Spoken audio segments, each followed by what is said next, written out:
গত 12ই ফেব্রুয়ারির যে বিতর্কহীন বাংলাদেশের সবচেয়ে পরিচ্ছন্ন নির্বাচন অনুষ্ঠিত হয়েছে, সেই নির্বাচনে যদি কম বেশি বিতর্ক থেকেও থাকে, এর চাইতে ভালো এর আগের 12টি নির্বাচনের মধ্যে কোন নির্বাচনটি ছিল? নিশ্চয়ই বিতর্ক ছিল, কিন্তু 12টি নির্বাচনের চাইতে অনেক বেশি পরিচ্ছন্ন ছিল। ধন্যবাদ আপনাদেরকে। সেই নির্বাচনের মধ্য দিয়ে গঠিত একটি সরকার আজ তারেক রহমানের নেতৃত্বে বাংলাদেশের সরকার গঠন করেছে এবং সেই সরকার সংসদের প্রথম অধিবেশনে শাপলা চত্বরের সকল শহীদদের প্রতি সম্মান জানিয়েছে।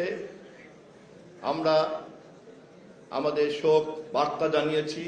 আনুষ্ঠানিকভাবে জাতীয় সংসদ জুলাই অভ্যুত্থান এবং শাপলা চত্বরের শহীদদের সহ সকলের সম্মান যা যা দেওয়ার যতটা সম্ভব সবটাই আমরা দেওয়ার চেষ্টা করেছি এবং এই সংসদের এই সম্মান দেওয়ার মধ্য দিয়েই জাতির কাছে আমরা স্বয়ংক্রিয়ভাবে এই বার্তা দেওয়ার চেষ্টা করেছি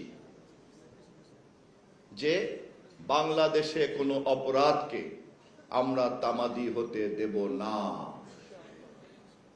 সে অপরাধ যেই করুক না কেন, 1971-এর মুক্তিযুদ্ধের গণহত্যা থেকে শুরু করে শাপলা চত্বরের এই হত্যাকাণ্ড পর্যন্ত, যাহা হত্যাকাণ্ড, যাহা মানবতা বিরোধী, যাহা অন্যায়, যাহা ন্যায্যতার বিরুদ্ধে এবং যা সর্বশক্তিমানের আইনের বিরুদ্ধে, তেমন কোনো অপরাধকে আমাদের সরকার তামাদি হতে দেবে না।